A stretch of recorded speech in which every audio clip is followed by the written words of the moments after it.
Welcome into Around the Felt. It's time to talk week 2. I'm your host, Colin Tong. Joining me, Reagan Loescher. We're ready to rock, ready to roll week 2. Just like Yes, that, we right are. back in the thick of things. Reagan, how you doing, sir? Oh, good, bro. Good. I'm ready to talk some football, man. I'm excited for week 2. Get some more fantasy wins. Hopefully see my favorite team get a win. Week 2 should be cool. Yeah, I hope week 2 goes a lot better than week 1 for me with, striking out on the Felt 5 with the Giants getting their ass kicked. Fantasy, not the start we wanted at 3-2. We expect better from my program. So very much looking forward to this week because we get to forget all about last week. Before that, though, we got to talk about some news. I know we touched on the Niners news a little bit on Monday, but today we have some more clarity. Kittle has been placed on IR, meaning he will miss a minimum of 4 games. And I think his importance to the Niners offense cannot be overstated. I know you're a Kittle fantasy holder, Reagan, and hey, I was very high on him before the season as well. What does this mean for the Niners? Do you have any thoughts on where people should go fantasy-wise? Yeah, I mean, obviously he's going to miss a minimum 4 games, so you don't love that. So you need to find other options. So, I mean, I think you could even look at his own team first with Tungs, I think is how you pronounce it. Yeah, I don't know. It's tough Tungs. pronunciation. Um, but then you can look on the waiver wire. If Harold Fanning is out there, he's definitely a guy you want to go look at because while he's not the starting tight end, they had him used in so many different ways. So I think they're going to utilize him a lot. If Hunter Henry's out there, he's got a lot of targets, and Juwan Johnson had like 8 catches. So those are 3 guys I look at that, I would go to target. I like it. And his quarterback is also doubtful to play this week. Kyle Yeah. Shanahan saying he could miss multiple weeks. The toe more significant than the shoulder. Man, I mean, good thing for the Niners. They have the Saints on deck, but that game just got a lot more interesting this week. Yeah, man, that is going to be definitely a lot more interesting, especially because the Saints are always tough at home anyway. And, they were stingy hanging around against the Cardinals last week. I mean, they almost tied that game up at the end. So I don't know. Maybe they get the upset.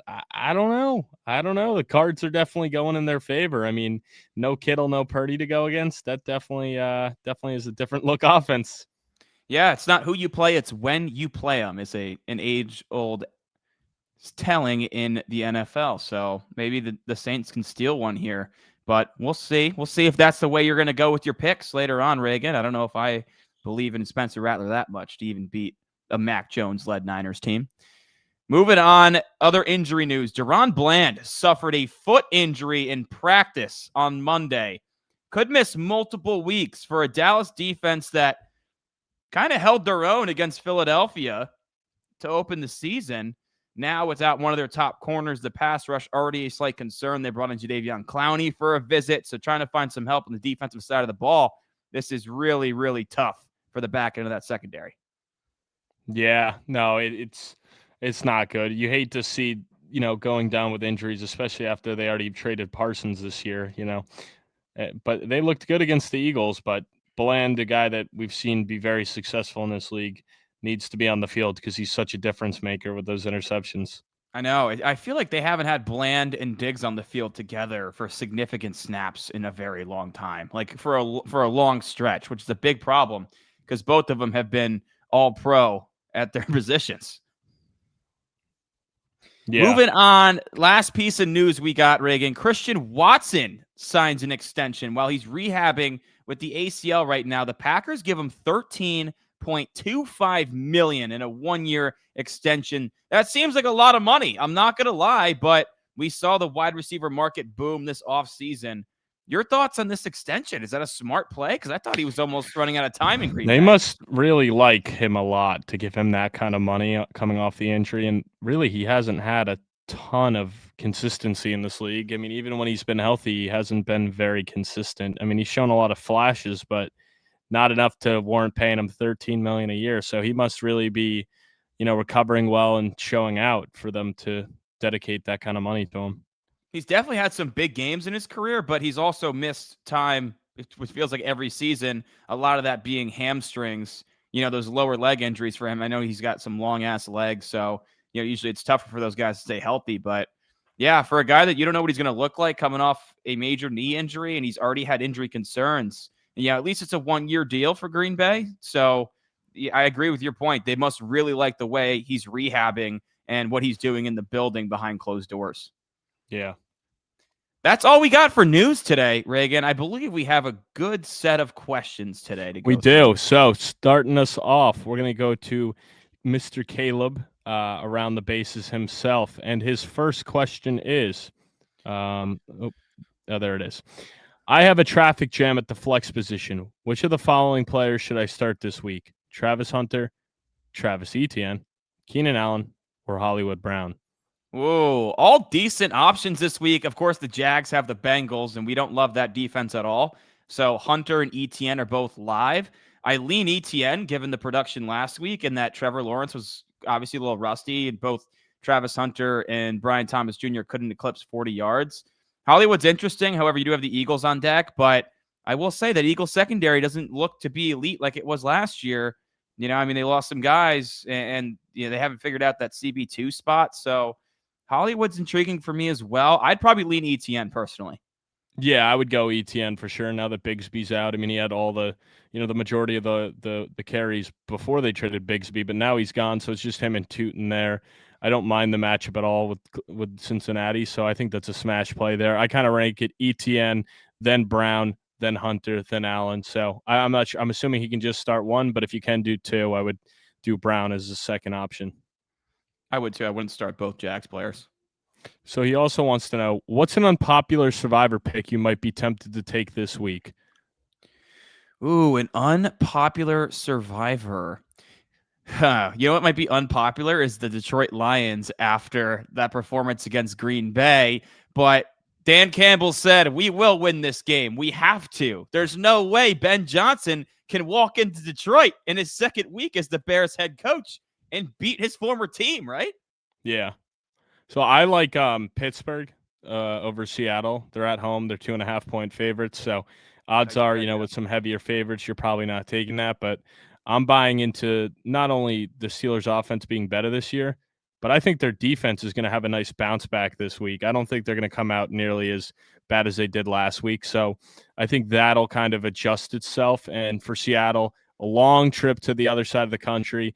Offense did not look good to me last week, and I think this is just a terrible spot on the road for them to get things going. So I think Pittsburgh controls this game the whole time and wins by double digits. I like that call a lot. That line really sticks out to me because also it's Darnold on the road, outdoors, in a hostile environment. I don't love that recipe either. Yeah, and I'm just assuming that, he's going to bounce back as well. The defense will bounce back. And his final question is, which team do you think will score the most points this week? Well, when you look at the lines, it would indicate the Ravens with that 11.5-point spread. But if I have to go with a team to score the most points this week, I think I'm going to go with the Cincinnati Bengals. I know a lot of people might be down on them after how they performed against Cleveland, but that's an AFC North showdown. And I know this Jacksonville defense looked pretty good against Carolina last week and Bryce Young, but I think Joe Burrow and the crew are going to be pissed off going into this week. And even though Travis Hunter, they claimed is going to play a little bit more corner this week, I still hate that secondary. I don't think Travis Hunter can guard both T. Higgins and Jamar Chase. So I'm going to go with the Bengals to light it up. Yeah, I actually think the Cowboys are going to light it up this week against the Giants, man. They historically own the Giants. Dak Prescott looked great to me last week. I think this offense is going to put up a lot of points, and I have no faith in Russell Wilson right now to keep up with them. So I think it's going to be a big day for them. I can see him making some mistakes, turning over the ball, putting them in some bad positions. So I don't think we'll see Jackson Dart yet, but I think that's going to be coming soon. I do too. I have no comment either because, I mean, what have the Giants shown us in 8 years going at Dallas that would make me think they're going to shut down that offense the way Dak threw the ball against Philly? All right, Caleb. So that's all he had. So we're going to move on to Jared. He has one question. Who is your make it or break it player this week? So I'm assuming he means, for fantasy. So who is your make it or break it player for fantasy? Is that a boom week? or bust, essentially? No, I think it would be, I'm taking it as basically what player would you, or what player is either going to be going to the bench after this week or what player is potentially going to be getting dropped after this week? Wow. Really interesting question, Jared. I like that. I'm going to need some time to think about that one. Does anyone stick out to you, Reagan? I mean, for me, it could end up being Travis Hunter. I'm going to start him one more week, but if it's another week where it's not happening and you're not getting the huge production, he's probably going to be hitting my bench until we fully know what his utilization is going to be. And Liam Cohen already came out and said he's going to play more defensive snaps this week, so that doesn't excite me. You don't want to be playing a guy in your flex that's only playing like 60% of snaps on offense, and that's just playing 60%. That doesn't mean he's being targeted and getting that kind of percentage of touches. So he's a big guy for me that's make or break this week, and probably will be hitting my bench if he doesn't have a big week. I'll go a similar route, not in the sense that this guy also plays defense, but in the sense that it's a passing attack that I'm not super high on. He's also a wide receiver too. Davante Smith. This is a tough draw with Kansas City. However, Justin Herbert and Keenan Allen and Quentin Johnson would say otherwise. But for me, if A.J. Brown and Davante Smith both threw up absolute duds last week against a Dallas defense that I don't think is going to be elite this season, if we see another 3 or 4 point game from Smith going into week 3, if it's another heavy run game, I don't feel confident plugging him in at my flex, even my wide receiver too, if some people are that desperate and having wide receiver too, and being confident that he's going to put up his projected number, because you don't know how this offense is going to function on a week-to-week basis. It still looks very run heavy. And if teams are going to sit in zone like that, how is Davante Smith going to light up the scoreboard? I don't know. I don't see it. Yeah, and I'll just throw out 2 other names, 2 running backs drafted in the same tiers, Kenneth Walker and Isaiah Pacheco. If they both have duds again this week where they're not getting a ton of touches and they don't look good on the field, they're going to the bench. They're going to be must benches for me, because right now I think you have to play them. Again, you can't sit them out. You drafted them too high. Ideally, they're either your flex or your RB2, but you don't feel confident after week 1. So I'm waiting one more week. But if they put up duds again, I would be throwing them on my bench, because if they can't do it, 2 weeks in and there's already so many question marks, it's like you're just going to have to wait and see. You can't afford to keep getting burned by them. Yeah, I agree with those 2 as well. I've heard a lot of people talk about, damn, I went on the waiver wires to try to find a running back and there's nothing available right now. That's the only, that's the only downside. Yeah. You may not have another option, but if you have the ability to put a wide receiver in at your flex over one of them, you might want to look into doing that. All right, Jared. So thank you for that. Next up, we got Mr. Drock. All right, wow. Drock. Thank you for submitting again. Always appreciate that.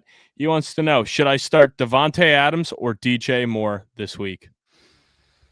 I actually just put Davante Adams on my bench in favor of Travis Etienne in one league, but he does have Tennessee. Not that Denver lit up Tennessee. I still am confident Davante Adams is going to be that guy, but I mean, the target share between him and Puka is a little bit concerning, is it not? Yeah, I mean, it's 1 week, small sample size, but yeah, that definitely wouldn't excite me as a Davante Adams owner. I mean, I'd still go Adams over Moore just because I favor him more, and it's been 1 week. Yeah, but I would definitely be, a little nervous going forward if it's another week where the target share is so diverse. This is actually funny. One of my coworkers, he's like, dude, you'll never believe what happened to me last night. I'm like, what, dude? What happened? He's like, I was winning by less than a point in 2 different fantasy leagues. 2. And I had DJ Moore in both. And with that fumble on the last play, he lost both fantasy matchups. I'm like, brother, I've never seen someone get hit twice by a fumble to lose. I don't think I've ever been hit by that in a fantasy matchup yet, but to happen twice, yeah, the same player, that's the absurd. Same night. That is absurd. DJ Moore, You really screwed this guy. You really screwed him. Moore should be on the bench for that reason, Drock. Go with Davante Adams. Yeah, that is brutal. That's week 1 in a nutshell right there. That is a brutal way to lose. Hopefully he doesn't miss out by 1 game or a tiebreaker down the stretch. Oh, it just seems like it will, won't it? Yep, and then you get the point back to that moment where DJ Moore fumbled or threw it out with a lateral, whatever. Yeah. All right, so his next question is, what is the game of the week? The game of the week, how's it not the Super Bowl rematch? Chiefs Eagles, right? I'm actually going to the Jets Bills, so that's the game of the week for me. Oh, I'll be says in the Jets attendance. fan. I'll be in attendance at that game, so that'll be the game of the week for me, considering I'm going. But I think you got to give obviously, Chiefs Eagles is great, but Commanders Packers is also going to be very good. That could Yeah. definitely be, an NFC Championship preview right there with how good Green Bay's defense is and improved we think they'll be. And obviously, Washington was there last year, and that offense is very high powered. So I'm excited for that. And even the Bucks Texans, I'm curious to see how that game will go. Two of the teams that benefit from being in terrible Southern divisions with high powered defenses. But we'll see. Can CJ Stroud and that offense bounce back, or Houston? Do we have a problem? Oh, that was good. Look at you, man. That was Yeah. clever. And that's one of our 2 Monday night games this week. Yeah, which actually they finally did it right, giving us a 7 and a 10 o'clock. But I don't I think they do it know. like that again for the rest of the season. But hey, you get 2 wheel spins. Love that. Love that always. But all right, Dave, thank you. All right, let's move on to Garrett. He wants to know, who would you start this week, full PPR? Travis Hunter versus the Bengals or Bills versus the Packers? I wonder if he's doing that to mess with me, because I have the same issue in a league, but it's a half point PPR. But I was debating the same thing, Garrett. Funny enough, Travis Hunter or Bill? I'm leaning Bill. I'm leaning Bill just because of the fact that he got a lot of carries. He looked explosive, but I think he might get more and more involved this week. And Cohen coming out and saying that he thinks Hunter's going to play more defensive snaps in this game really scares me. And it's like, all right, would I rather have the guaranteed like 15 touches and a potential touchdown, or do I want, having such a different outcome where Travis Hunter could go 2 for 12 and play 50% on both sides, or he goes like 8 for 100 and a touchdown. It's like, damn, like it's the Bengals matchup. So I don't know. I'm going Bill, but what do you think? I agree. It's definitely very boom or bust this week for Travis Hunter against the Bengals. If he played 60% of snaps last week, I don't know what him playing more defense this week means. Does that mean he's not going to play 60% or more on offense? It's going to be a debate every week. Bill is definitely the safer pick. However, there's still Eckler in play there. I think Bill, after his performance last week, though, will be more involved this week. That's what That I'm Green Bay thinking. defense is no slouch, though, and their run they got some good linebackers, Edrin Cooper. Of course, Micah Parsons is going to get more run this week. So, I think Bill provides you a higher floor. I think you need a touchdown to feel really good about the pick. Travis Hunter, very boomer bust. His ceiling is 20 points, but he could also put up 2. So it's really what you're looking for. I don't know what your matchup looks like. I can see the argument both sides. All right. And finally, we cut to Walmart. He wants to know, give me 4 RBs that are bound to get into the end zone this week. 4 running backs, man. So I tried to start doing big dogs for the week, but when I do my prep on Tuesdays, they don't give you the lines. But I'm definitely targeting running backs. I want to go back to the well on James Conner against Carolina. I think he's going to run one in this week instead of a reception. So I'll go back to him there. I think, Derrick Henry against Cleveland's an easy one. He's minus 250. So not that really is going to juice you up at all. No. How about Breece Hall against the Bills? That Bills defense did not look very good last week against Derrick Henry. No, not at all. I'm excited for that matchup for us because I think our offense is very similarly designed to the Ravens. Like, obviously not nearly as much firepower, but in the sense that we're like trying to replicate that offense. So I think we'll have some success against the Bills that got gashed by Henry. For me, I think McCaffrey definitely gets in. You got to think Javante's going to get in against the Giants. It just seems like Dallas is always able to run the ball against them. I kind of think JT may get in against the Broncos, even though the Broncos have such a good defense. He played really well against them last year. I remember, when he had that, should have had a touchdown and just dropped it in the end zone and ended up being a touchback. Who's another one I like? I like both backs in the Jacksonville-Cincinnati game, Chase Brown and Travis Etienne. Yeah. I'd fade everybody. In Monday night, really, I think Bucky could get in for sure, too. Yeah, Bucky, I'm not touching Nick Chubb no damn way against that Tampa Bay run defense. No. But yeah, that wraps it up for the questions. I mean, hey, we once again appreciate everyone submitting. If you're listening and want to submit, we have the link in our Instagram bio, or you can just DM us on any platform. Send us a DM. We'll get you the link and you can fill it out and have your question featured on the show. Yeah, absolutely, man. Drop a like, drop a sub if you're not sub. Would really appreciate it. It really helps us out. All right, guys, before we dive into this week's picks, just a little update after Minnesota took care of business against Chicago Monday night. Big J.J. McCarthy comeback, NFC Offensive Player of the Week. Not a good first half for J.J., but hey, he came through and got the job done. The Vikings win, so I take the lead over Reagan. 11-5 money line compared to 10-6 money line for Reagan. 9-7 against the spread compared to 8-8 for Reagan. So that's week one. Many more weeks to go. Give him the crown. I got the dub on you. Starting us off in week 2, Thursday night football, the Washington Commanders at the Green Bay Packers, who were 3.5-point favorites at home. The over-under 48.5, and this is our big bet of the week. I got the Green Bay Packers. We like starting out with a bang. I got the Green Bay Packers. Reagan's got the Washington Commanders, the 3.5. Reagan, you want to let the crowd know what our punishment is this week? Mousetraps, baby. We're going to be doing a mousetrap punishment. So you got to take one mousetrap to the left hand, one mousetrap to the right hand, then one mousetrap to the left foot, and one mousetrap to the right foot. Or we might just set up a little obstacle, like a little run-through thing where you just got to run through a bunch of them. But I got to see how much they cost. I'm not going to be dropping like $100 to $200 on mousetraps. So if they're cheap, we'll do the second one. If they're expensive, then we're going to do the first one. So it really depends on the price of traps. But it's looking like they're only like $3 a pop. So maybe once I beat Colin, I'll drop like $50 so he can run through like 20 of them. Yeah, we'll see if you get the win against me, my friend. But hey, ChatGPT says it can cause some nerve damage. So a little bit nervous for this punishment this week. But, we like to put ourselves through pain and suffering for you guys. So yeah. We're going to do that. All right, Reagan, with all that being said, why are you siding with the Commanders? Yeah, man, I was really impressed with what I saw week 1. They didn't really falter at all. Defensively, they had some big stops throughout the game. I know it's Russell Wilson in a not great Giants offense, but I don't care. They still got the stops needed. A lot of big stops on 4th down, a lot of big stops on 3rd down. And then offensively, Jaden looked great. They were moving the ball downfield a lot. I mean, they really should have put up more points if he didn't botch at halftime. That should have been another field goal there as well. The run game looked good. I liked what I saw from Bill. Debo, great addition. Through 1 week, looks like he's a great find and that he's still in prime form.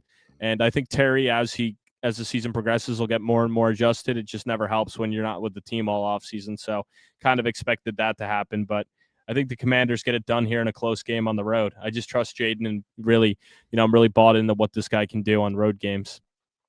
Yeah, I mean, I certainly have a lot of respect for Jaden, that Commanders offense. For me, it comes down to a short week and Green Bay's at home, which is already a tough place to play. And they don't have to travel. The Commanders do. So, with that travel day, it's a lot less time to prepare for this game. Of course, Green Bay just whooped Detroit's ass at home, which, I kind of expected because I thought there would be a little bit of an adjusting period for Detroit with 2 new coordinators. I think Jaden's going to make plays in this game, but ultimately it won't be enough. I think Josh Jacobs has a big game. I think he scores yet again in this one, but his line's already disgusting, like minus over 200. But Washington really struggled to stop the run last year.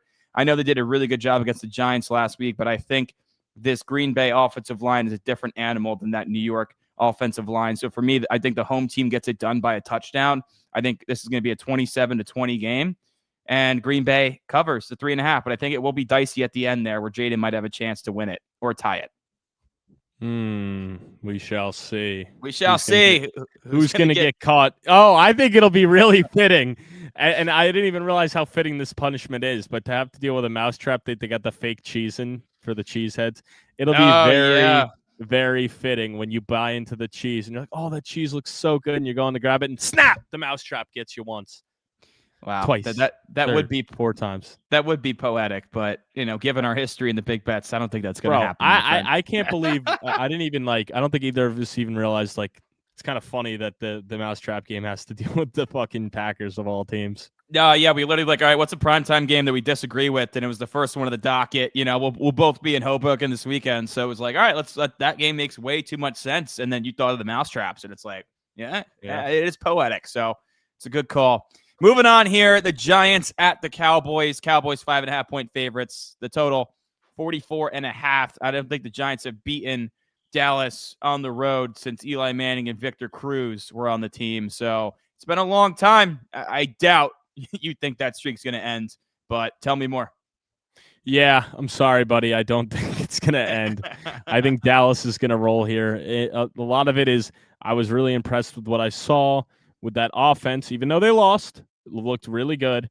Dak seems like he's back in prime form here. On top of that, what was I going to say? My picks are all messed up in the sheet right now. That's all right, though. But I do want Dallas regardless. I think the run game will be there.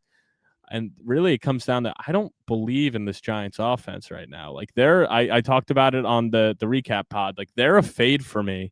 I just find it hard to believe it outside of Neighbors. Like where you go to get offense, like the running back core and Tracy and Scatabo.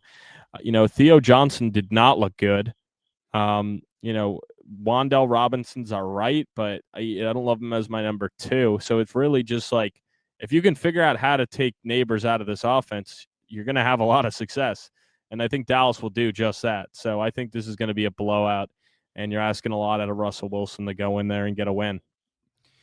Yeah, I mean, look, I'm a Giants fan, so what do you want me to do here? Do you want me to pick with my brain or with my heart? Like, do I want to pick the Dallas Cowboys to beat my own team? Fuck no. I mean, everything in the world right now screams the Dallas Cowboys are going to win this game because the Giants haven't won in like 8 years in Dallas, because Dak Prescott has always dominated the New York Giants, because Russell Wilson, there's talks already about Jackson Dart coming in and he might get benched.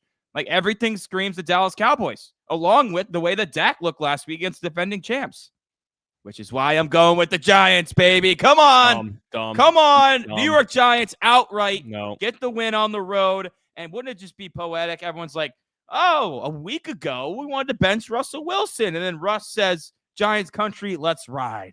You shouldn't want that. You should want him to suck and lose, so then you get darted that much sooner. Don't delay the inevitable. You know what? The inevitable is going to happen no matter what. You know what? I want to see my team win a goddamn football game, because it's just like I'm numb at this point to watching them lose and just suck offensively. Yeah, so, well, you know what? I want him in week 5 or you want him in week 10. Don't buy Russ any more time. I want wins. Wins. I don't care how the fuck they happen. I want wins. Okay, buddy. All right, next we got the Jags at the Bengals. Cincinnati, a 3.5-point favorite. A lot of hooks on the docket here from Vegas this week. They're doing us dirty. 3.5-point favorites, Cincinnati. 49.5-point total. I believe that's the highest on the slate. We touched on this a little bit earlier, how we think both offenses can have big games here. What do you think with this one, Reagan? Yeah, I actually went with Jacksonville here. I think they're going to get the upset on the road here. I really like what I saw from them. Granted, Carolina's defense isn't the best, and Trevor Lawrence didn't have the best game, but the run game looked great. You could see Cohen's offense was high powered. Lawrence just needs to execute better, but the Jacksonville defense played well, and it's not even fully that. It's just from the Bengals camp. That offense looked clunky. That offense everyone was praising and hyping up, and Joe Burrow MVP tour, all this yada yada yada, and he goes for 160 yards. They should have lost that game. Like, I don't think people realize, like, Cleveland handed them that game. Like, it took 2 freaky interceptions where the receivers hit them in the hands and they just batted it up in the air for whatever reason to win that game. But Cleveland had way more offensive production than them. And I think the Bengals had like 9 total yards of offense in the second half. So I don't have a lot of confidence in them right now. And they always start out slow out of in September. So I think the Jaguars get a win here. I don't think they can get covered up with a bad team losing a game. I'm actually going with the Bengals to win, but the Jags to cover the 3.5. I think this game has shootout potential, but ultimately I think Cincinnati, led by Joe Burrow, the better quarterback, wins by a field goal at home. I mean, everything you said is correct, where, the Bengals have historically started off flat, and last week was no exception to it.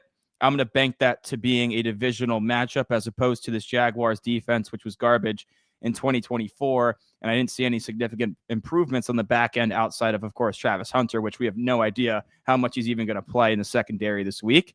I will say the last time Jamar Chase played the Jacksonville Jaguars, he had 11 catches for 149 yards and a touchdown. So I can tell you right now, the only pick I have in big dogs as of this moment is Jamar Chase after a tough week one. I expect a huge bounce back out of him and this Bengals offense. However, I'm also very high on the Jaguars offense, which is why I think they can keep it close here. They cover the 3.5, but it won't be enough to get the win in Cincinnati. Yeah. No, that's fair. I mean, I like the Jamar Chase call. I do think the offense can't get any worse than they were last week. So I do think he'll bounce back and they'll make a huge effort to get him more involved in the offense this week. I'm glad you approve of my Jamar Chase call. Yeah. Moving on, the return of Ben Johnson revenge game. The Chicago Bears at the Detroit Lions. Detroit's a 5.5-point favorite, 46.5-point total here. I said it earlier, Dan Campbell, we will win. We cannot lose this game. For a week 2 game, that is, I don't know if I've ever seen that from a head coach. That just shows how important this game is in Detroit's building. Do you believe in Detroit in this spot? Well, first off, I'm going to say, I mean, he's not wrong. If you go to 0-2 and Green Bay and Minnesota get another win, you're already 2 games back, and both those teams are 1-0 in the division as well. So, it's not great. And so you're 0-2 in the division, which could be a big problem down the road. Right. Yeah, they would be 0-2 in the division. Yeah, so he's not wrong in the sense that this game is massive. I do think Detroit wins it, though. I'm going to go with the better team, the veteran team. And I really didn't love what I saw from the Bears defense down the stretch, but even their offense was super clunky. But I think Detroit's going to handle them. I think both running backs will have a good bounce back game here. I would hope you have at least one of these running backs in big dogs, because I do think both of them score and have big games. And even defensively, I mean, I think Detroit will bounce back. And for me, Chicago's defense may be able to hold them, but that offense just was so inconsistent. I really was not impressed at all. So maybe they'll bounce back, but I think Detroit rolls here. I just think they're the veteran team that needs it way more.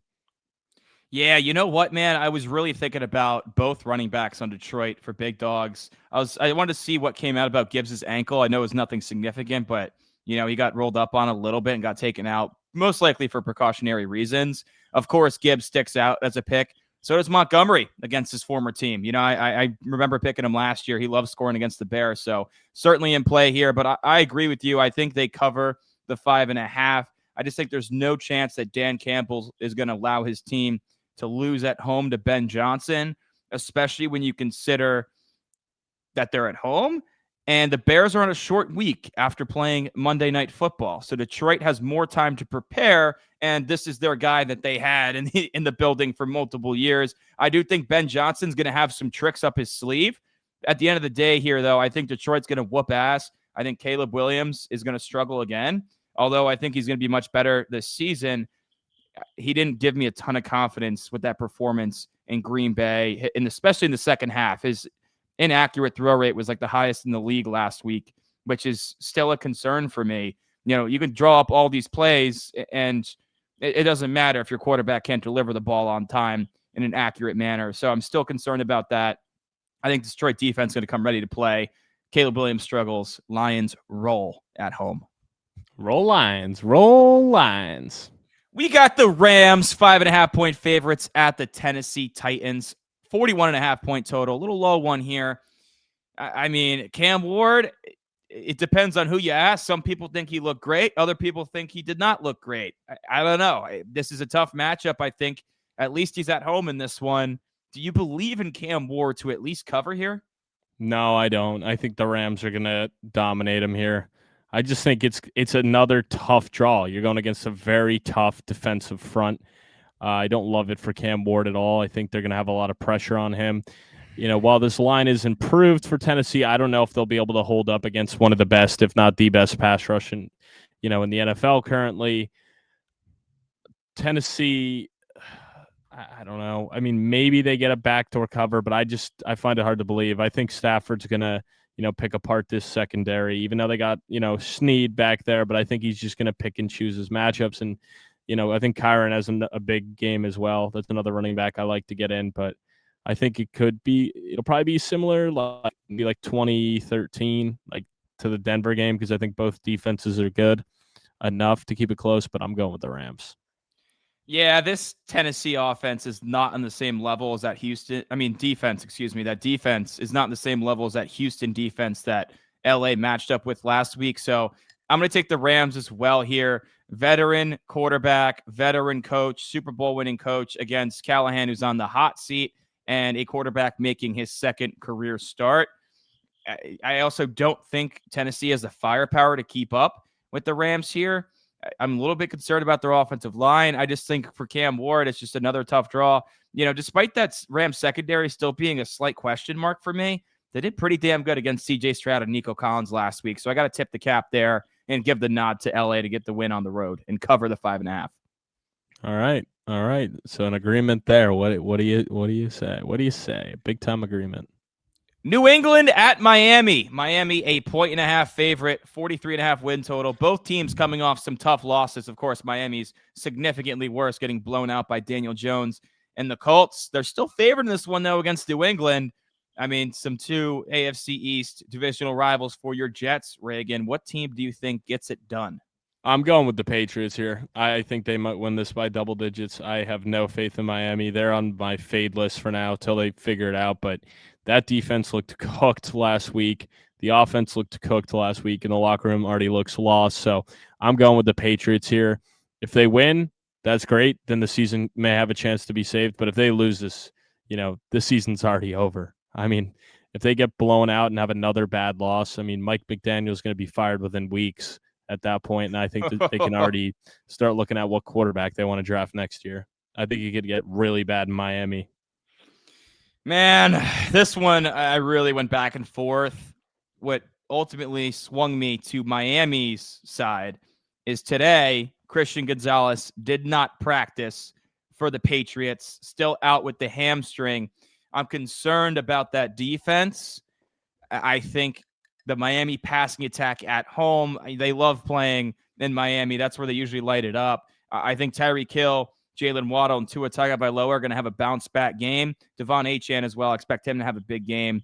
I just think at home here in this spot with the injuries for New England, I don't know, man. It's a tough game, but for me, if this game was in Foxborough, I'd probably go with the Pats. But in divisional matchup, I'm going to take Miami, and I'm banking on a bounce back for that passing attack.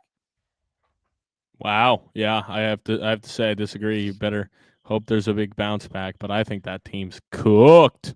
I'll just say this. I'm glad that's not our big bet of the week because that's just a very difficult game to project right there. we don't need to do any of that. We don't need to do any of that, All right. San Francisco, 4.5-point favorites on the road at the Saints, 41.5 point total. This line may move. This may not be the Brock Purdy absence baked into it yet. So curious to see what happens here. At 4.5, do you still trust the Niners, or are the dogs going to be barking in New Orleans?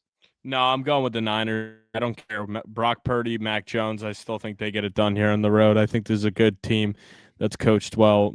He'll get the most out of Mac Jones. And Mac Jones didn't even look bad in Jacksonville, so I'm excited to have him or see him get the start. And as long as McCaffrey's playing, this offense is still going to hum. I don't think Kittle and Purdy are the driving forces behind it. I think it's McCaffrey that's the biggest driving force. Obviously, it's going to hurt to not have those guys, but I think you can plug and play other guys at the quarterback and tight end and still have enough success to get by, debatable the worst team in the league. I agree with you 100%. I'm going to go with the Niners to cover the 4.5 here. McCaffrey, 31 touches last week. Here comes another game where he's going to get over 30 touches. And if they're going to score, I'm going to bank on it being Christian McCaffrey here. Yeah, I mean, even with the injuries, I still think the Niners are just a significantly better team on paper. And ask Brian Thomas about Mac Jones because, I mean, he erupted with Mac Jones down the stretch last year. I think Ricky Pearsall can have a big game here. We don't know the status of Juwan Jennings, if he's going to be out there. So, I mean, they brought in Kendrick Bourne. That's how desperate they are at receiver. So I think it's going to be CMC and Pearsall. But ultimately, I think this Niners defense can hold the Saints to less than 14 points, and that should be enough for the Niners to get the win in the cover in this situation. Next, Buffalo, 6.5-point favorites at your New York Jets. You will be at JetLife Stadium, as you Jets fans like to call it. 46.5-point total here. I mean, you got to take your Jets here, right? Oh, I am. Obviously, me going is a big factor, but even if I wasn't going, I would have taken them to cover, but I'm there, so I got to have them winning. I do think we'll play them tight. I think we're going to be able to run the ball down their throats, but we also historically always play them well. Josh Allen typically struggles. I mean, he's had some good games, but a lot of the times he's had a lot of interception issues, been sacked a lot. So I think this game's going to be close. 6.5 is actually disrespectful for just how this, division rivalry has gone, especially that we're at home. I'd understand that if it was in Buffalo, but I think 6.5 is free. I think, it's going to come down to the fourth quarter again. And I'm really excited to see, how Justin Fields can build off of last week. Just need the defense to bounce back here. Really, both teams need their defenses to bounce back here. For Buffalo, you can't let Justin Fields do anything. So if they let him get going with his legs again and he's making some big throws, it may actually be very close. Yeah, I got the Bills winning this game, but the Jets covering the 6.5. I'm a bit of agreement with you there. I think this line's a little high for my liking for a divisional matchup. For a Jets team that has always played the Bills tough at home. And hey, I mean, that Sunday night game was electric. And I know they beat the Baltimore Ravens, a team that I think is going to be unbelievable this season. But could this be a potential letdown spot after that? All the emotions running high. The adrenaline pumping. You need a big fourth quarter comeback. It's tough to rebound after a game like that and play a team like the Jets that don't have the highest expectations this season. But, they always play him tough. That Jets D kind of seems to know what to do against Josh Allen. I think because Derrick Henry erupted against that Bills front, I think Breece Hall can have another big game to help keep him close. Justin Fields giving this offense life. But ultimately, it's hard to bet against Josh Allen to win the game, especially against divisional opponents. So I'll have the Bills winning by a field goal, but the 6.5, the Jets will cover. All right. Happy to have you on the spread. Seattle at Pittsburgh. Steelers 2.5-point favorites here. I mean, you mentioned this one earlier, Reagan, as a survivor pick that you like. So I got to think you're going with the Steelers to cover the 2.5. Yeah. No, I actually did take them in 2 survivor leagues. I feel pretty confident in this one. I think the Steelers are going to destroy them. I'm actually surprised the line's not closer to a touchdown here. I think this is a big miss by Vegas here on this line. I feel like Seattle's offense is going to struggle again, as if they didn't already struggle last week. But I just think this is a tough draw for Darnold and in this offense. I think they're not going to be able to, maybe they'll be able to establish the run, but it's tough. And they don't have a good offensive line in Seattle. I mean, while the defense looked good last week, I think Aaron Rodgers is going to continue this momentum over. I think he could throw for another 2-3 touchdown passes in this game. We might be like, holy shit, 40-plus-year-old Aaron Rodgers has already got 7 passing touchdowns in 2 weeks. But, and DK revenge game, too. Don't forget it. Yeah, it is a DK revenge game. I love my revenge games, but I'm not ballsy enough to put I'm not ballsy enough to put DK in big dogs. I need to see more out of him. And I think, with Aaron Rodgers, right? Because Sauce kind of shut him down last week. And I also think the Seattle secondary is very good.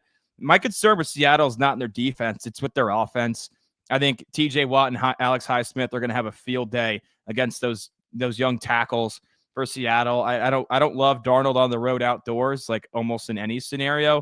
It gets a little bit different when you're with Kevin O'Connell in Minnesota with what all they got going on the offensive side of the ball there. But I still think it's an adjustment period. And I'm just not super high in the Seattle team in general. So I think a 2.5-point spread's a little disrespectful here for a Steelers team that in the Mike Tomlin tenure usually beats teams that aren't playoff bound. Neither of us think this Seattle team is playoff bound. So I got to go with the Pittsburgh Steelers in this one. Yeah. Hey, I'm excited for it. Just a little tip of advice. Take them in Survivor if you want to, burn them early. Yeah, I'm still debating my survivor picks. So, it's certainly in the cards for me. It'll probably be one of my entries at least. Another one. Is this going to be one of your entries? Cleveland at Baltimore. Baltimore's an 11.5-point favorite. That just seems insanely disrespectful in a divisional game. But, and they're coming off a loss against Buffalo. I think Lamar and the crew are going to be pissed off. I think there's no way they lose this game, but 11.5? That's a fat Yeah. spread. I actually, looking at that spread, I am going to have Cleveland cover. Ravens win. I've been going back and forth, but I mean, last year, this Cleveland team won on the road in Baltimore and beat them. So they always play them tight. Joe Flacco revenge game, going back to Baltimore. Don't forget about that. Yeah. But I like he looked really freaking good against the Bengals, and I know it's the Bengals, but to me, he's good enough, and the defense is good enough to keep this within 11.5 points. This defense will do better than Buffalo's, and I wasn't in love with what I saw from the Ravens defense and their secondary. So I think this is another game where Flacco is going to be pushing 300 yards again. I think Judy can have a nice bounce back here. Hopefully it doesn't drop as many, but yeah, I really do feel like, because even if it gets a little out of hand and the Ravens are up 17 going into the fourth, you're still well in cover. So that's just 2 months. So I'm going to go with Cleveland to cover, Baltimore to win. Yeah, I also went back and forth on this one. I ultimately went with Baltimore to cover the 11.5, just banking on a total ass beating. I mean, I know that Baltimore secondary did not look great last week. And look, that was a big problem for him last year until they figured it out towards the end of the season. But they're just way, way too talented in the back end to perform like that. I know Joe Flacco can slang that thing. He can certainly slang that thing. But yeah, I mean, the talent gap here is just so significant. Ravens are at home. They're pissed. I just think they steamroll Cleveland. I'm definitely not putting any money on this. That's 11.5. I mean, that's disgusting, but I don't know. Part of me thinks they just go in there and whoop ass.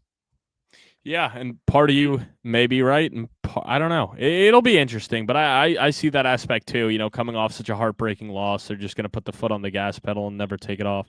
And that extra incentive against the division rival too never hurts. That's true too, where it's hey, they blew a game in the fourth quarter last week where ESPN FBI had them at over a 99% chance to win. So even if it's in the fourth quarter, do they have a little bit more? Are they more concerned? Are they still going full balls to the wall against Cleveland? Just trying to prove something, trying to clean it up, set the tone for the season? I wouldn't take my foot off the gas pedal if I was them. You saw what happened last time. They lost. Yeah. I don't know. Maybe that changes their mindset, deep in games, and how, Harbaugh's got to do a better job closing out the game and coaching better, so we'll see. Denver, 1.5 favorite at the Indianapolis Colts, 41.5 point total here. Not going to lie, 1.5 really stuck out to me here. I think Denver's the much better team, but hey, Vegas giving their respect to Daniel Jones and that Colts team with the way that they handled Miami last week. And, the Colts are at home yet again, back-to-back weeks here. Do you believe in DJ? Your pick for comeback player of the year. No, I do think this game is actually going to be very close. I think this is going to be more of a defensive battle, low scoring, because the Colts have played well against the Denver. They played really well against them last year. I think JT will have a big game, but ultimately I think that Broncos defense is too good and maybe too much for DJ to get the win.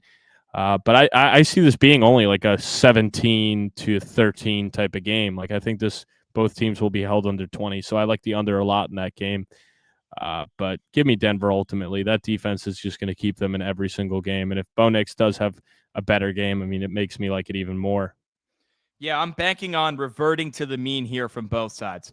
I think Daniel Jones is going to come back down to earth after having arguably his best game since, the playoff game where he beat Minnesota in New York a couple years ago, the 2022 season.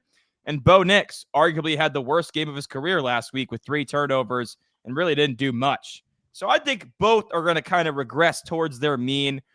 Bo Nix bounce back. Daniel Jones back down to earth. I'm looking at another big Cortland Sutton game. I'm hoping we see more RJ Harvey. Not that J.K. Dobbins didn't look good, because RJ Harvey adds a different element to this offense. Had that 50-yard run last week. Big play threat. I think that Denver defense is going to suffocate that Colts offense, especially if JT can't keep them on schedule like he was last week against Miami. It's just a tougher draw here. Jones struggles against pressure. This Denver team led the league in sacks last season. They still got all their dogs on the front. And, of course, that secondary is legit. So, yeah, strap up, Michael Pittman and the crew, because you're going to be in for a long day.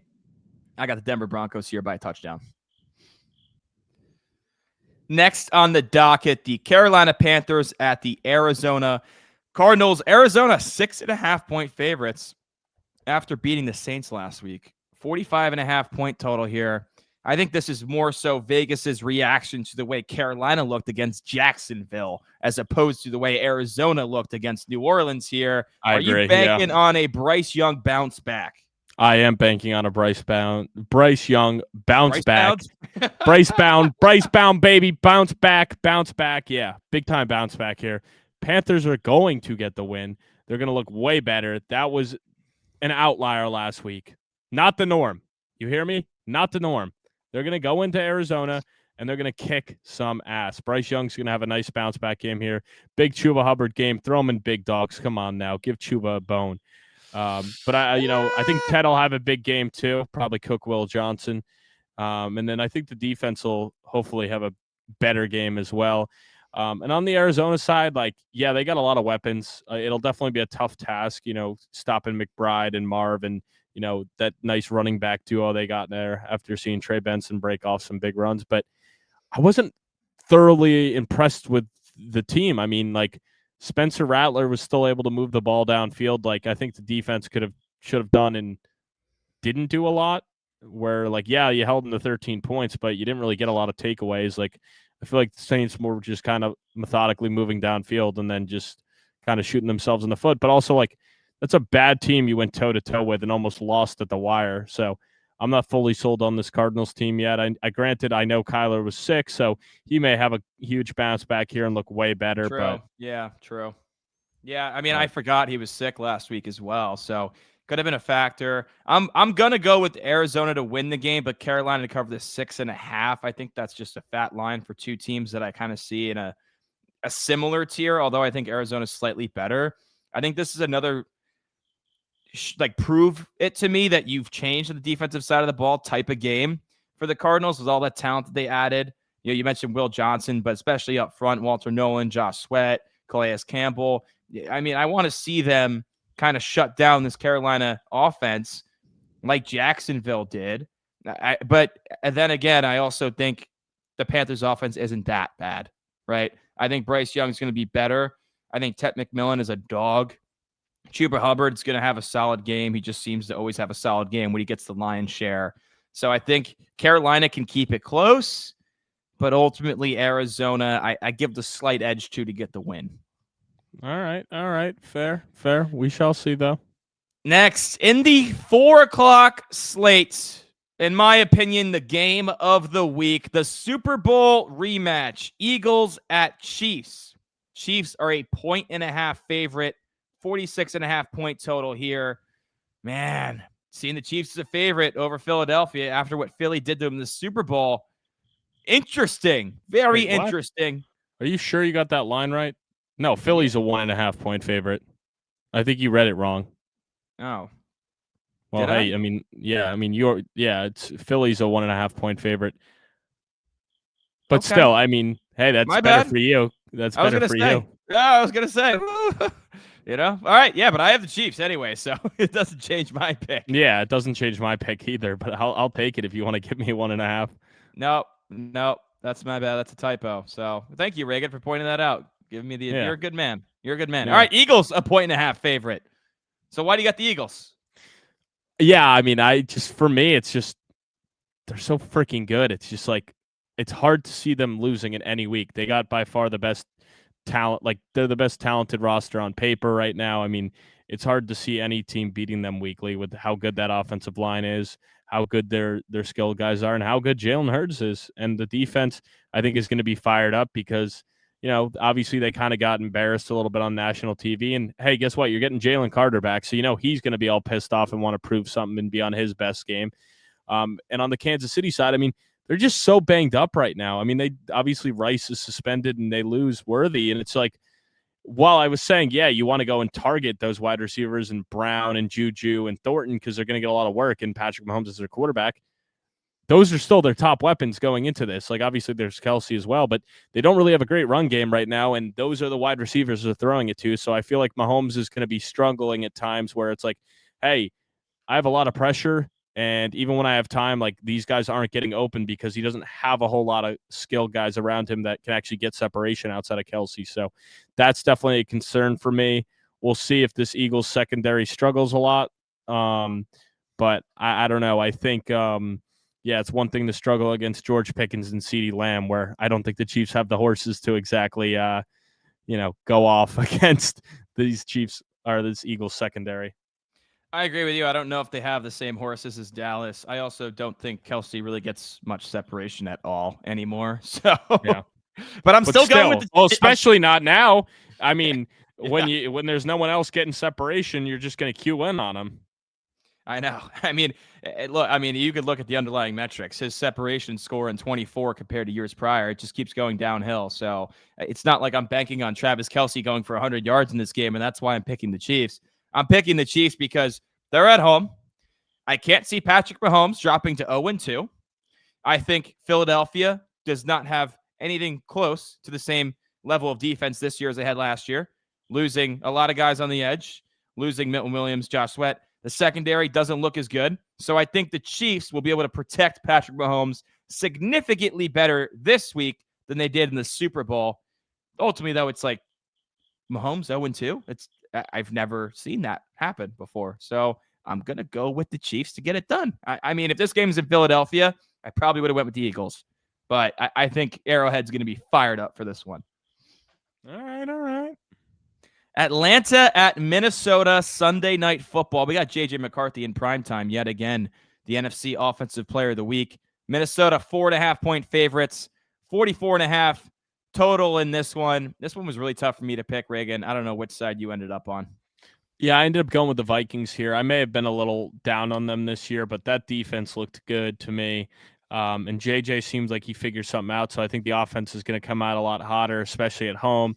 Positive crowd. But I think the Vikings roll here. I think this is a tough draw for Michael Penix on the road. I think he's going to struggle a little bit here. While he looked good at home against the Bucs, I think this is just, and it's another tough matchup for Bijan. And, while he'll still get his, I just think Atlanta's offense may struggle here. And I don't know. I'm not really sold on Atlanta's defense. They didn't really, they had some stops, but it's like, how long is that going to hold up throughout the season? So I think Minnesota wins here, may even win by double digits here. I don't really love this Sunday Night Football matchup. I get why it's Sunday Night Football because it's the former, college studs and stuff who played each other, but still. Rematch of the 2023 national championship. So yeah, I see get the it, storyline, and they're fun offenses, and they got a lot of people that like them because of fantasy football purposes because they have some studs in that regard. I agree with you, though. I'm going to go with Minnesota here. I mean, they're at home. I think McCarthy's just an absolute winner, and that complete 180 he had from the first half to the second half in his first career game against that Bears team was just really, really impressive. I'm concerned about this Atlanta defensive front against this Minnesota offensive line. I think Aaron Jones and Jordan Mason are going to have good games here. I mean, I don't think either one of them is going to go for over 100 yards, but I think combined they will, like for sure. And you know what? McCarthy showed some nuts in that game, man. He made some big-time throws. I don't think Atlanta's defense is going to be able to hold them to less than 21, 24 points. And then it's like, okay, Penix, like what can you do on the road against a very good defense, particularly defensive front? I just haven't seen Penix really go on the road and beat a good team yet. So I'm not going to take him to do that this week. I got Minnesota by a touchdown in what's hopefully going to be a high-scoring game. All right, Monday Night Football, Reagan, to wrap us up. We got two games, though, to touch on this week. Starting us off, the 7 o'clock game. Tampa Bay at Houston. Texans, a 2.5-point favorite at home.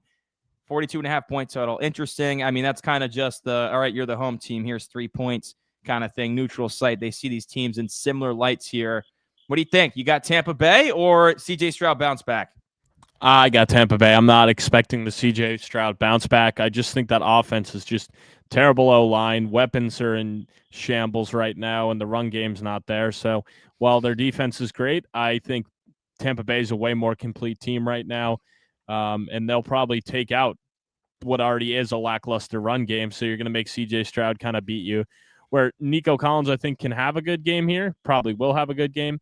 Outside of that, it's a big question mark here, where I think the Bucs offense can do enough, even if Tampa Bay's defense, or I'm sorry, even if Houston's defense is that good, I still think Baker and the offense will be able to do enough against them. So I think Tampa Bay could actually win this one by double digits.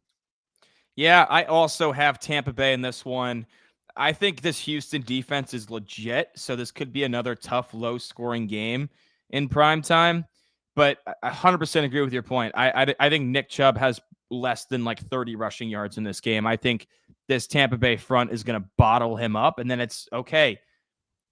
Nico did nothing last week, essentially, right? And they lost a tough one. They only scored 9 points, but their defense really held down a really good Rams offense on the road. So for me, it's can Stroud and Nico rebound to get them a win here because they have to be dynamic through the air to beat this team. Ultimately, I think they fall just short. I think Tampa Bay wins by a field goal, barely covering that 2.5. I think it comes down to the fourth quarter. Baker Mayfield, one of the most clutch quarterbacks in football. I think he makes some plays. They have a big drive at the end of the game to seal it and win by a field goal. All right. I'm cool with that. Finally, the West Coast game at 10 p.m. Now, will you be staying up till 1 in the morning watching this game, Reagan, assuming it's close? Yeah, I mean, I'm going to try. We'll see how my eyes hold up. That's tough for us on the East Coast. If I got some tired balls there or not, but we'll see. Chargers, 3.5-point favorites at the Raiders, 46.5-point total here. Look, Geno Smith, Pete Carroll, Chip Kelly getting some love here. Only 3.5-point dogs to a team that just beat the Chiefs by more than that, So Chargers getting a lot of love in the national media here. 3.5, not a fat spread. I don't know, man. You still backing your MVP pick in Justin Herbert? I'm taking the Chargers here just because they went, and it scares me because it's 3.5, and Vegas looked good against the Patriots, and it's a divisional matchup, and it's like, well, I could have the home team and get 3.5, but I'm not fully bought into Vegas yet. I'm going to chalk that up to a lot of it was against the Patriots, and even then, like, they still weren't able to run the ball, so it's going to be a lot tougher to pass on, for Geno Smith against a way better Chargers secondary than you saw in New England, and if you can't get Genty going, it might be a tough day for the Raiders, and I also don't think their defense is really tested because I don't fully love the Patriots offense. Like, Drake May will get better, but they don't have a whole lot of weapons there and guys where you're like, oh shit, like they're going to burn us, where the Chargers have a way better offense. So I think that defense will get a lot tested more this matchup. So I think it's another good spot for Herbert and the offense to keep building on what they did last week. I agree wholeheartedly. I think that the Chargers win here by 2 touchdowns. Couple key things for me.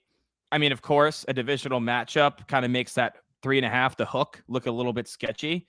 But this Raiders secondary is absolute trash. And given what Herbert, Ladd McConkey, Keenan Allen, Quentin Johnston did last week, I don't see why they can't repeat that performance. Also, the Chargers played last Friday. The Raiders played on Sunday.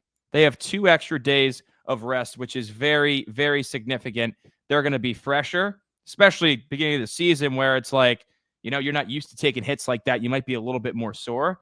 So they're going to be more fresh, and they have more time to prepare. They were watching that game on Sunday. I guarantee it. So they know what to expect. I just think, especially with Brock Bowers as well, like a little bit, the knee, he should play, but it's still a little bit sketchy there. What if he goes out and then it's like, oh, shit, no Brock Bowers. Major problem. Extra days of preparation, better team, better quarterback, better coach. In my opinion, I think the Chargers roll on Monday Night Football.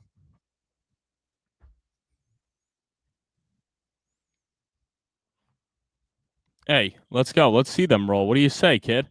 Let's do it, baby. What do Come you on, say, Chargers. Huh? Let's roll, Chargers. Why not? But I think that basically wraps us up at this point, huh? Yes, sir. That wraps us up. Week 2 predictions in the books. Looking forward to another great slate of games. While you're here, drop a like, drop a comment, drop a sub. We appreciate all the love. We'll catch you guys soon here on Around the Felt.